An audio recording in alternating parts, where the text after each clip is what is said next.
Hey teachers, does the idea of calling parents terrify you, or do you just put it off until it never happens?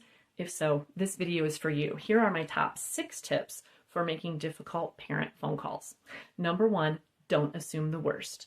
When you're getting ready to make a stressful call, a lot of times we're afraid the parent is going to yell at us or blame us. And while that does happen sometimes, it is not the most common reaction. Most parents do want to work with their child's teacher. We do this with our students, right? If one student behaves in a certain way, we don't assume that all other kids are going to behave that way. We need to offer parents the same assumption. So assume good intentions. Don't assume the worst when you're going into the call. Number 2, don't call mad. If something happens in class and you're frustrated, give yourself time to calm down until you can be logical about it and call and look for a problem-solving stance. Number 3, put yourself in the parent's shoes. If I was receiving this call about my child, what would I want from the teacher?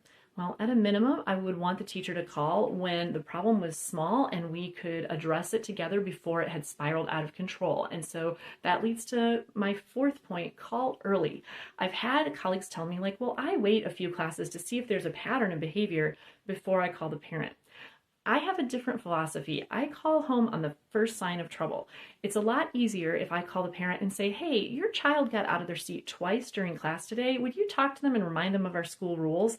That's a lot easier problem to address than like, your kid has been out of their seat every day for the last 2 months and I'm at the end of my rope. I need you to do something. We've got now a pattern and a lot of emotion to work through.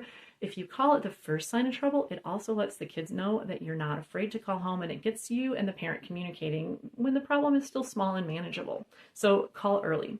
Number 5, look for a connection. And the most logical connection is our relationship with the child that the parent and I share, and that we're working together for the child's best interest. So one technique I'll use, I'll tell the parent like, hey, here's some things I'm seeing in class.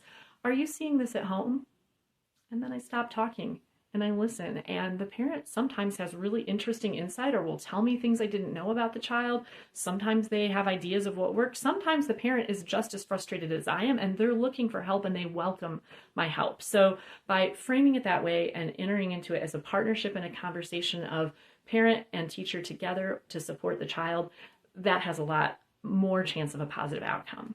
My last suggestion, number 6, is focus on solutions. So when you go into the call, have a little bit in mind of what you want from the parent, what you're hoping for. Be open to flex that, of course, but as I approach the parent, here are solutions. It might be to put your child in a behavior plan, to change their seat, but let's get on board with what we're going to do together to support your child's success in our classroom.